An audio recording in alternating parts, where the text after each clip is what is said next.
Ukraine obliterates $60 million Russian armored assault in stunning drone ambush. Today, what began as a Russian attempt to regain battlefield momentum instead became a devastating demonstration of how outdated armored doctrine collapses under modern precision warfare. More than 31,000 Russian troops had already been reported lost on the front lines in October, and this single failed assault added another catastrophic chapter: over $60 million in tanks, BMPs, and support vehicles wiped out in one operation. Russian commanders expected their smoke-shrouded T-90 Spearhead to break through Ukrainian lines, but Ukrainian forces countered with drones, mines, and real-time targeting that dismantled the attack piece by piece. To understand how the entire assault unraveled, the story begins from the moment the Russian column first moved forward. At 9:14 a.m., Russian forces launched a mechanized assault along a sector they believed was vulnerable after weeks of pressure. T-90 main battle tanks rumbled at the front, BMP infantry carriers followed close behind, and artillery units prepared to fire in layered support. Dense smoke screens poured from vehicle-mounted generators and drifted across the field, intended to obscure the column from Ukrainian drones and missile teams. In theory, the smoke would offer the attackers a brief window to close the distance before Ukrainian defenders reacted. The assault force advanced along long, straight corridors, flanked by tall rows of trees.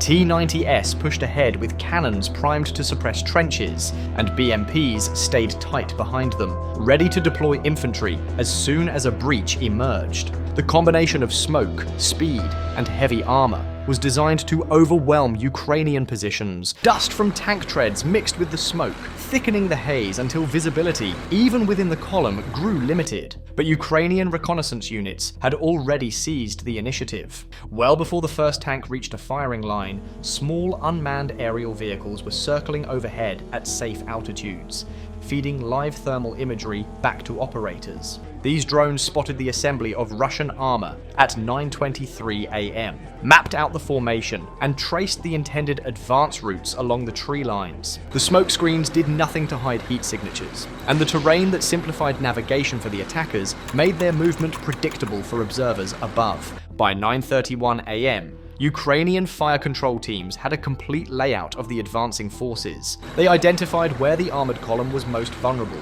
and marked the kill zones where coordinated anti-tank, artillery, and drone strikes would converge. What Russian commanders believed to be a surprise breakthrough operation had already lost its secrecy.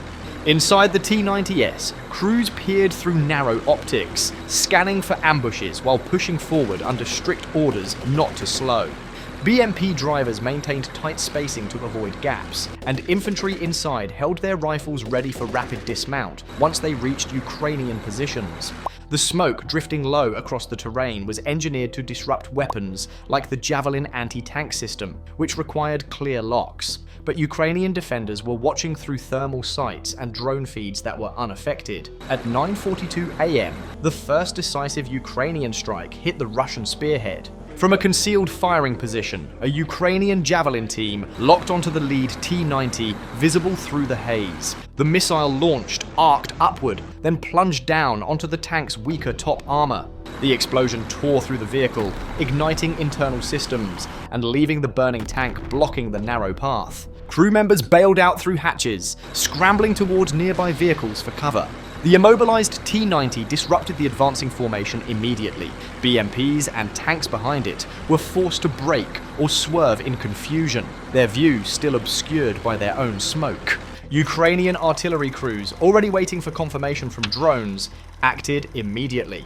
At 9:47 a.m., an M777 howitzer battery fired its first high-explosive rounds toward the disabled tank, with drones adjusting each shot. Shells smashed into the hull, blowing apart tracks, shredding the engine block, and guaranteeing the vehicle's permanent loss. Drone operators circled overhead, confirming the destruction and mapping where Russian vehicles were bottling up. The concept of a rapid armored breakthrough was already dissolving into hesitation and disarray. At 9:55 a.m., additional Javelin teams struck at BMPs attempting to maneuver around the burning tank. Their top attack profiles bypassed Russia's thick frontal armor, triggering secondary explosions as ammunition cooked off inside. Smoke that had been meant to conceal the attackers now trapped them, limiting visibility and movement, while Ukrainian fire teams picked emerging targets with precision. Artillery expanded its coverage, hammering stalled armor with high explosive and fragmentation rounds. Crews abandoned vehicles in growing numbers, scattering into ditches, while drones sent updated coordinates to gunners every few seconds. With the Russian advance halted, Ukraine unleashed the next layer of its defense. At 10:04 a.m., FPV drones armed with small explosive charges swept into the battlefield. Operators guided them with first-person cameras, diving directly into disabled tanks and BMPs. Explosions erupted as drones penetrated open hatches or engine vents, igniting ammunition racks or fuel storage compartments. Fireballs rose across the field, turning damaged vehicles into total losses instead of recoverable assets. The psychological impact on Russian crews was immediate, as what had begun as a planned breakthrough turned into a lethal bottleneck. Russian soldiers began hesitating before approaching any burning or damaged vehicle, fearing another drone strike. Drones buzzed constantly overhead, their presence eroding discipline and pushing crews to abandon more equipment rather than attempt repairs or towing.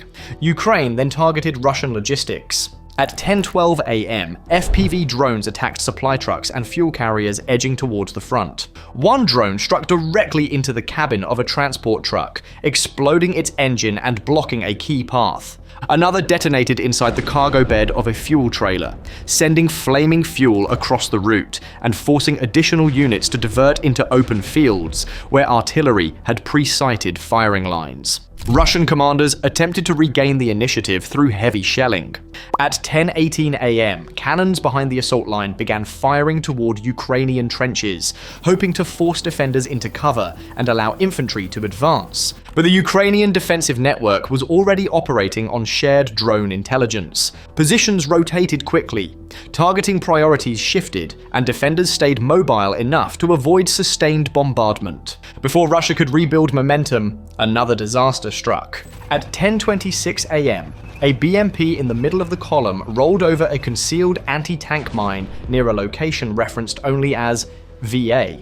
The explosion lifted the carrier off the ground and tore it apart, killing some crew and injuring others. The shockwave damaged nearby vehicles, and the blast forced all remaining armor to stop abruptly, widening the gap between forward and trailing elements. Ukraine exploited the pause instantly. Laser-guided artillery struck immobilized vehicles. FPV drones circled in low to deliver explosive charges onto exposed hulls, and ground teams repositioned to reinforce firing zones. By 10:34 a.m., the once cohesive Russian formation had fractured into isolated pockets of armor, each surrounded by burning wreckage, smoke, and ongoing strikes. More than 80% of the Russian armor committed to the assault had now been destroyed, contributing to the over $60 million in losses Russia suffered during this single operation. Recognizing that the assault had collapsed, Russian commanders ordered a retreat. At 10:41 a.m., surviving vehicles began reversing out along the original path, but the route was now cluttered with destroyed tanks, cratered ground, and smoldering support vehicles. Tow attempts were slow and hazardous. Ukrainian drones tracked the withdrawal, striking at medical vehicles, transport trucks, and any armor still capable of moving. Artillery batteries continued firing, using drone updates to hit retreating clusters at 10:48 a.m., cratering escape routes and wounding additional soldiers. The retreat turned into a chaotic scramble as Russian infantry split into small groups, some hiding in tree lines, others fleeing on foot across open ground. By 10:57 a.m., FPV drones were striking individual stragglers, pursuit drones were monitoring every movement, and artillery was sealing off routes with suppressive bursts. Ukrainian forces advanced just enough to maintain pressure without overextending, ensuring the Russian retreat dissolved completely. The battlefield, once envisioned by Russia as the site of a breakthrough, now lay covered in abandoned armor, burnt vehicles, scattered equipment, and disorganized footprints of retreat. It was a complete operational failure for the attackers and a tactical showcase for Ukraine. The pattern was clear.